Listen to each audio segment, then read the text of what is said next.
seguito dei pusher in bicicletta e i vandali che danneggiano le auto, fino a denunce nei residenti allo stato di incuria e degrado. Il Bissuola peggio del Bronx, succede di tutto, siamo stanchi. Una vacanza a Jesolo si è trasformata in un incubo per una 48enne bassanese, vittima di uno sconosciuto accusato di violenza sessuale che potrebbe avere le ore contate. L'assessore Venturini apre un fronte sul problema dei minori non accompagnati e chiede sostegno al governo. Accanto a casi documentati di ragazzini che fuggono da aree di guerra, dice esistono situazioni non altrettanto chiare. I dati diffusi denotano un progressivo invecchiamento della popolazione, un cittadino su 4 Venezia è anziano, scatta il nuovo piano caldo del comune. Denuncia della municipalità di Venezia per i tagli del gruppo Mamme, un servizio che aiuta i genitori nelle fasi pre e post nascita che invece è stato ridotto, siamo sempre più penalizzati. Firmato l'accordo per la realizzazione di 2 resort nell'ex ospedale al mare del Lido di Venezia, un investimento di 110 milioni di euro. Record di ascolti per la nostra emittente che è seguita in diretta il raduno Triveneto degli Alpini a Vittorio Veneto, non mancano le penne nere veneziane.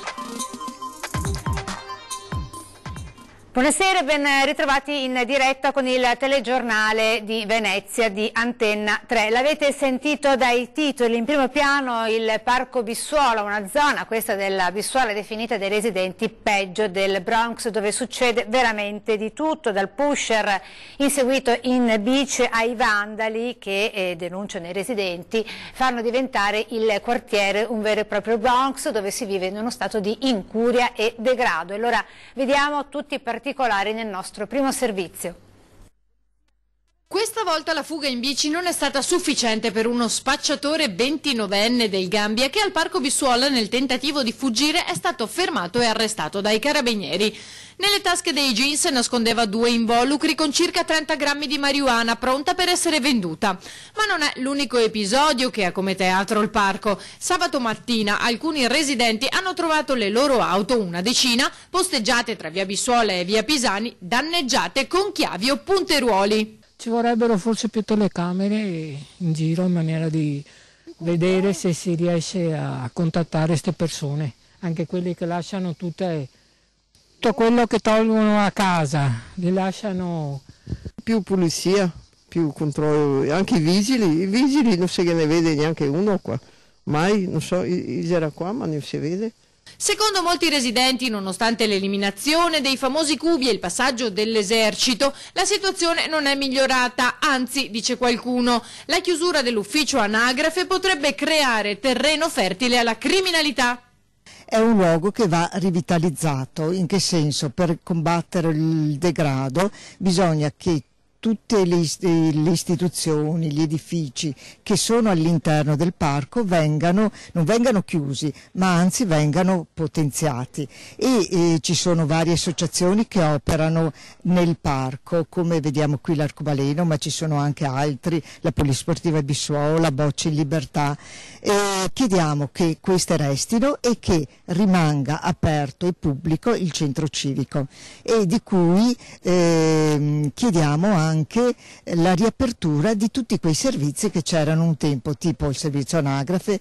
Ma i residenti denunciano anche un altro aspetto che denota incuria e dicono porta all'aumento del degrado. Questa è la zona più sensibile del parco secondo noi, perché è la zona dove i bambini vengono a giocare, quindi è una zona particolare specialmente in questi mesi, perché d'estate le scuole sono chiuse e quindi i bambini vengono qua e si sfogano e si divertono. C'è un tavolino nel parco giochi dove ci sono i bambini che è transennato da circa un anno. E mancano delle giostrine, mancano proprio tutta una serie di accessori che una volta c'erano e che adesso lentamente vengono distrutti o dal vandalismo o anche dal tempo e che non vengono sostituiti. Alcuni giorni fa di pomeriggio è anche caduto un albero. Ciò che i cittadini chiedono, oltre ai controlli, è una maggiore cura delle strutture di quello che è un parco con un grande potenziale. Da Mestre ora ci trasferiamo lungo il litorale a Jesolo, una vacanza, quella per una 48enne di Bassano che si è trasformata in un vero e proprio incubo da arancia meccanica. La 48enne infatti è stata vittima di violenza sessuale. Doveva essere una vacanza di relax, si è trasformata in un incubo per una 48enne bassanese vittima di uno sconosciuto accusato di violenza sessuale che potrebbe avere le ore contate. Il grave episodio risale alla settimana scorsa, quando la donna si trovava a Jesolo in ferie. Come tutti i giorni, alle prime ore dell'alba era andata a camminare sul lungomare. Attorno alle 6 è stata avvicinata da un individuo sui 35 anni, dall'aspetto molto trasandato, che ha tentato un approccio. La bassanese è riuscita ad allontanarlo, a liquidarlo e, convinta di essersene sbarazzata, ha infilato gli auricolari. Con la musica nelle orecchie ha fatto ritorno al residence dove alloggiava. Non si è accorta però d'essere inseguita. Arrivata al cancello del condominio, l'uomo l'ha colta alle spalle, l'ha toccata nelle parti intime con violenza. Lei è riuscita a divincolarsi, a metterlo in fuga. Per la 48enne uno shock, tanto che ci è voluto qualche giorno prima che si decidesse a denunciare l'accaduto alla polizia. Gli agenti del commissariato di Bassano sono in stretto contatto ora con i colleghi di Jesolo, dopo aver vagliato le immagini della videosorveglianza presenti sul viale del lungomare. Senza dubbio riusciranno a risalire al maniaco. E adesso un argomento che sta già facendo tanto discutere, l'annuncio del ministro dell'Interno Matteo Salvini, ovvero quello di censire i Rom, parole che riaccendono le polemiche nei confronti del leader della Lega, anche in un Veneto dove il tema Rom è decisamente molto sentito. Dopo i migranti, i Rom. Il Matteo Salvini, ministro dell'Interno, e quelle decisioni che rimbombano come tuoni nel bene e nel male, suscitando in egual misura feroci polemiche e accorati applausi.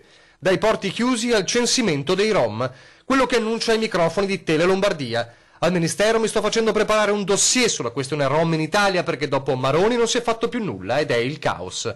E poi continua una ricognizione sui Rom in Italia per vedere chi, come, quanti, ossia facciamo un'anagrafe. Per Salvini gli stranieri irregolari andranno espulsi con accordi fra gli stati. E i Rom italiani? Il titolare del Viminale taglia corto: i Rom italiani purtroppo te li devi tenere a casa. Ce n'è abbastanza per dare fuoco alle polveri. Tema delicato, molto sentito in un Veneto dove il dibattito sui campi Rom è acceso da tempo, dal padovano al vicentino alla Marca trevigiana, così come la questione sicurezza. Ma per gli esponenti del PD Veneto quello di Salvini è soltanto uno spot. C'è un ministro degli interni che dovrebbe finalmente passare dal momento della campagna elettorale, quindi battere slogan a tutto spiano, al momento di una proposta vera e propria. Io vedo in tutte queste iniziative tanto di campagna elettorale, tanto di slogan, ma poca concretezza. I Rom, innanzitutto iniziamo a dire che gran parte della popolazione è italiana. Quindi sono italiani, adesso vorrei capire cosa significa mettere un vincolo rispetto alla libertà di azione di cittadini italiani. Cosa diversa invece è iniziare a fare un ragionamento serio sulle periferie urbane delle nostre città e mettere in ordine dei campi che sono in situazioni di fatiscenza. Sono slogan a effetto, di cattivo gusto e inquietanti dunque per il PD. Dal neo sottosegretario leghista e trevigiano Franco Manzato invece una difesa che nasce dalla semplice constatazione dei fatti. Se c'è questa necessità vuol dire che prima non c'era nessun tipo di censimento. Sapere quali sono e chi sono le persone che vivono in Italia, cittadini e non, che vivono in Italia, soggiornano in Italia oppure in modo regolare sono in Italia, dobbiamo in qualche modo averlo. Avevamo detto questo in campagna elettorale, lo stiamo facendo, una cosa molto semplice, non c'è nessun tipo di azione contro una certa etnia o contro l'immigrazione in generale, ma sicuramente il controllo del territorio, perché la sicurezza è una delle priorità dei cittadini e soprattutto veneti. Da una polemica all'altra, con in primo piano i minori. Parliamo dei minori che vengono presi in carico dal Comune di Venezia e per i quali l'assessore veneziano al sociale Simone Venturini dice dietro i quali si nascondono dei veri e propri truffatori. Vediamo perché nel prossimo servizio. Il Comune di Venezia spende ogni anno 2.600.000 euro per gli inserimenti in comunità dei minori stranieri non accompagnati, che una legge dello Stato prevede siano presi in carico dalle amministrazioni dei territori in cui vengono identificati la prima volta. Nulla ci sarebbe da dire se fossero tutti quanti minori stranieri che scappano dalla guerra di 10-12 anni, che arrivano qui soli dopo una traversata nel deserto. In realtà vediamo che per la maggioranza qua a Venezia sono kosovari albanesi che sanno benissimo i loro diritti, sanno benissimo le pieghe della legge, si fanno trovare qui nel territorio, magari anche accompagnati qui dai genitori, e sono a carico della collettività. Numeri alla mano, il 48% dei minori presi in carico da Cafarsetti dall'inizio del 2018 proviene da Albania e Kosovo. In molti casi, sostiene l'assessore veneziano al sociale Simone Venturini, si tratta di una vera e propria truffa ai danni dello Stato. Vengono furbescamente sottratte risorse pubbliche che dovrebbero servire a fronteggiare le reali situazioni di bisogno che nel nostro territorio non mancano. Arrivano qui a 17 anni e mezzo, quasi 18, e alcuni si spacciano addirittura per minori pur essendo maggiorenni e si fanno mantenere di fatto dal Comune di Venezia con la speranza poi di restare qua una volta raggiunta la maggiore età. È inaccettabile, è una legge che deve essere rivista, è una procedura che deve essere in qualche modo ricondotta alla normalità. Occorre un intervento del governo, sostiene Venturini, da un lato per correggere le storture della legge, dall'altro per garantire le risorse che i comuni si trovano a spendere per un problema di respiro nazionale che dovrebbe quindi essere a carico dello Stato. C'è poi un tema di ordine pubblico perché tutti questi minori di Kosovo e Albania che arrivano nel territorio a quasi 18 anni è evidente che se non trovano subito una prospettiva lavorativa stabile o quant'altro possono essere invogliati a in qualche modo andare a cercare altri modi per sostenersi e altri modi per comprarsi le scarpe e i cellulari, quindi evidentemente si pone anche un problema di sicurezza in città.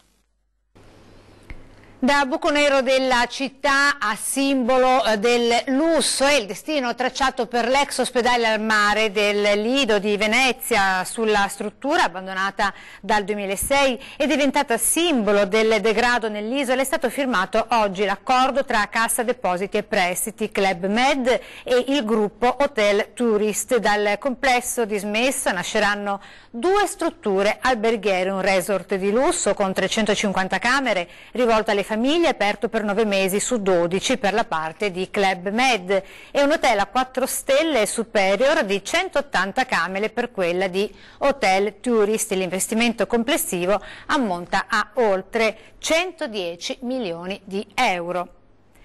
E adesso il grande caldo dell'estate che sta per abbattersi sulla laguna. Tra i soggetti più a rischio ci sono circa 16.000 over 75 che vivono soli nel comune di Venezia. Anziani a rischio per le ondate di calore in arrivo nelle prossime settimane, che il Comune di Venezia e l'ULSS 3 sono pronti ad affrontare con un apposito piano di intervento. Abbiamo già individuato degli elenchi di pazienti a elevato rischio che verranno monitorati in modo molto stretto e quindi faremo intervenire o i servizi domiciliari o la medicina generale o chi è necessario far intervenire per garantire a queste persone una necessaria sorveglianza e gli interventi necessari. Gli over 65 superano il 26% della popolazione della città e il 30% di quella del centro storico e delle isole. Ben 38.000 sono gli ultra 75 anni, di cui 16.000 vivono da soli. Sono loro i più vulnerabili, ai quali è dedicata la maggiore attenzione. Verrà attivato in maniera, come gli scorsi anni del resto, il telesoccorso, intensificando le chiamate a queste persone fragili che hanno più rischio di altri di avere necessità in caso di ondate di calore.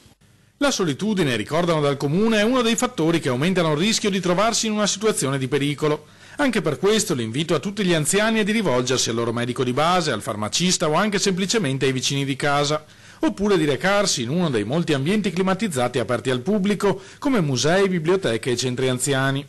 C'è una rete di spazi che verranno messi a disposizione del Comune e della rete dei servizi territoriali dove gli utenti potranno eventualmente rifugiarsi in caso di ondate che vengono segnalate, come sapete, dall'ARPA in modo capillare a tutta la regione.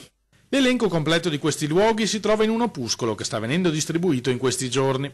All'emergenza caldo è dedicato anche un call center al numero 041 535 1904.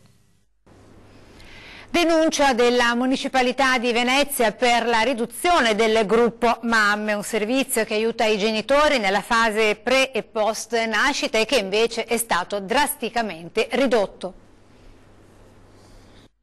Il gruppo Mamme del Giustinian si farà un giorno invece che 2 alla settimana, una decisione presa dai dirigenti del servizio sanitario che colpisce i neogenitori, le mamme in particolare.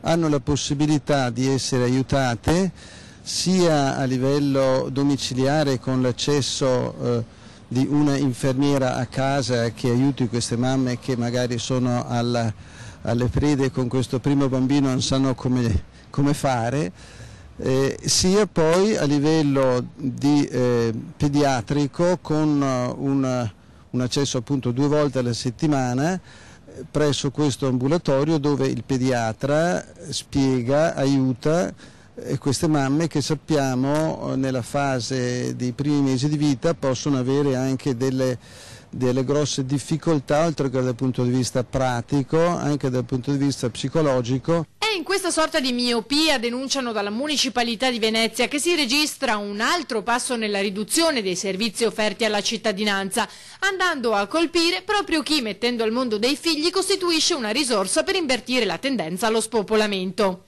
Queste famiglie con bambini piccoli attualmente a Venezia sono ancora numerose. Si parla, nell'ultimo incontro con il sindaco si è parlato addirittura di inversione di tendenza delle presenze qui a Venezia e delle famiglie, con conseguente impegno del sindaco a livello della vita delle famiglie qui a Venezia. Se però le risposte sono queste, mi pare che non ci sia molta coerenza tra quanto viene detto e quanto viene poi messo in pratica. La prossima settimana si svolgerà un incontro per capire i motivi di questa decisione. Dalle baruffe Chiozzotte alle baruffe sandonatesi, potrebbe essere questa la nuova pagina in seno al centrodestra sandonatese in merito al ballottaggio. E ne parliamo tra poco, dopo la pubblicità.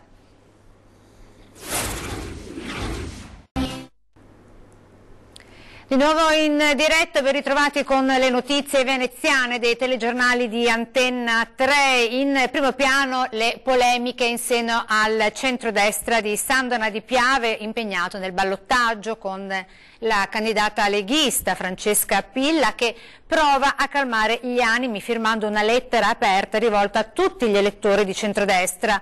Dopo giorni di polemiche trasversali, è giunta l'ora di guardare avanti, invita la farmacista, e di fare un ultimo straordinario sforzo per raggiungere un obiettivo comune, unire cioè la grande coalizione di centrodestra e costruire quella coesione che ci porterà vincenti al ballottaggio per cambiare questa città.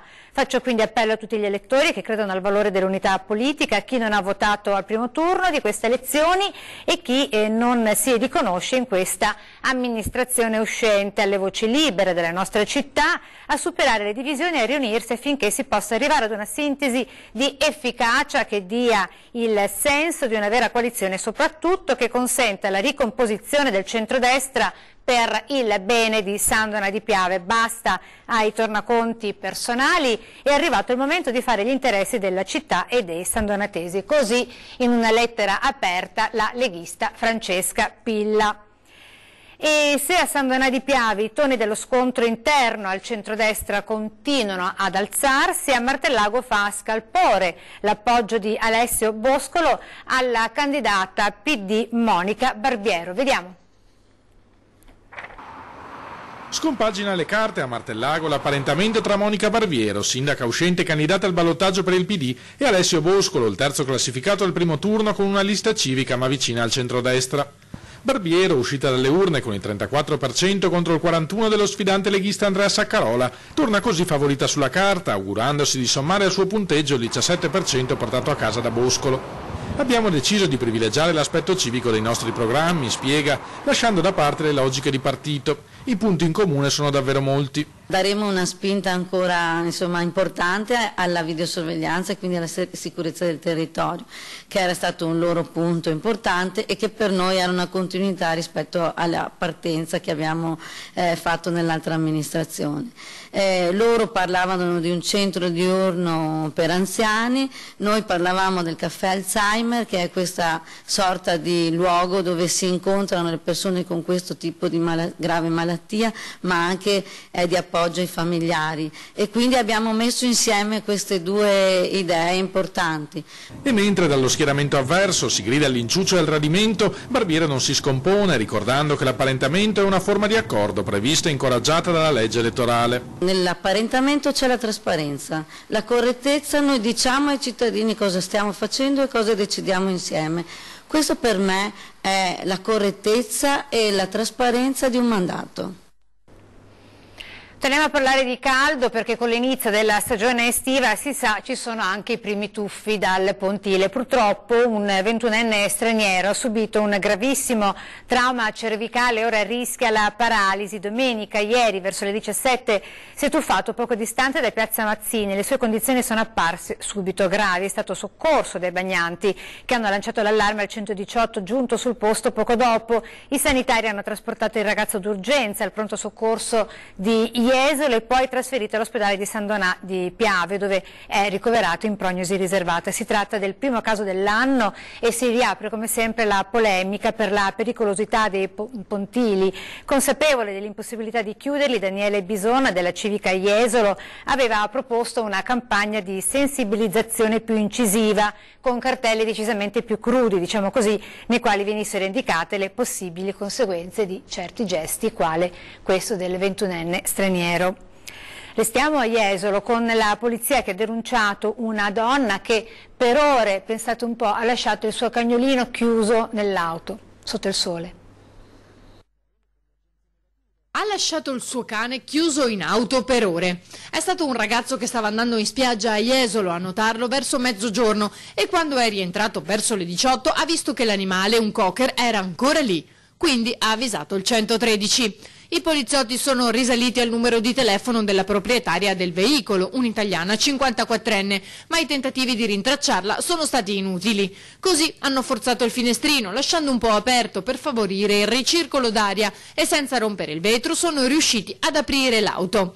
Il cane in età avanzata era provato dal caldo e dalla mancanza di cibo e acqua. C'erano 2 ciotole a suo fianco, ma erano vuote. È stato rifocillato e si è ripreso, mentre la proprietaria è giunta in commissariato a sera inoltrata ed è stata denunciata per abbandono di animali.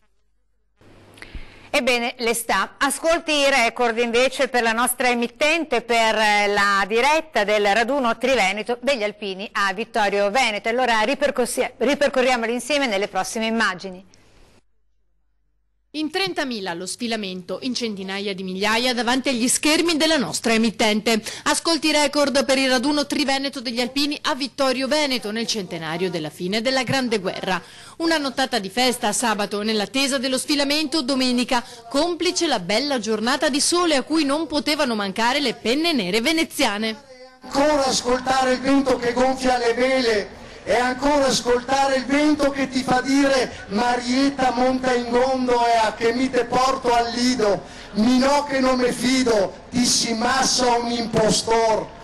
È pensare a Venezia, è pensare alla regina dell'Adriatico, è pensare alla capitale della nostra storia, del nostro Veneto. L'omaggio del governatore Luca Zaia ai vessilli. Sfilano le sezioni Friuli Venezia Giulia, Trentino Alto Adige, Veneto, gli alpini che hanno fatto la storia e combattuto la guerra sulle loro montagne. Sfila la sezione di Venezia. È immaginare che a quota zero, quando si sogna e si ascolta il vento e ascoltandolo si sente una favola lontana, ci sono questi alpini che del mare e della montagna, del mare e dell'alpinismo hanno fatto la loro cifra, la loro storia e il loro caranto. Eccoli qua, la sezione di Venezia, gli alpini più bassi d'Italia. E dopo il grande successo e visto il grande successo della diretta di domenica, la nostra emittente Antenna 3 ripropone la sfilata delle penne nere al raduno Triveneto degli Alpini lungo le vie di Vittorio Veneto. Allora segnatelo nel calendario, martedì e mercoledì, domani e dopodomani dalle 21:15, 2 serate nuovamente insieme per rivivere insieme a voi una giornata decisamente indimenticabile, quella assieme agli alpini. E adesso la notizia di 20:10, vi ricordo a breve l'ospite in diretta è Francesco Introvigne, presidente della sezione ANA di Vittorio Veneto, quindi a seguire Ring, la politica alle corde dalle 21:15 con Ferdinando Avarino, i suoi ospiti l'onorevole Sara Moretto del PD, Luigi Sabattino di Forza Italia, Simone Scarabelli del Movimento 5 Stelle e l'onorevole Alex Bazzaro della Lega. Dunque non perdete l'appuntamento con Ring. È tutto per questa edizione veneziana. Prima di salutarci vi lascio con le previsioni delle meteo per questo fine settimana. Arrivederci e buona serata.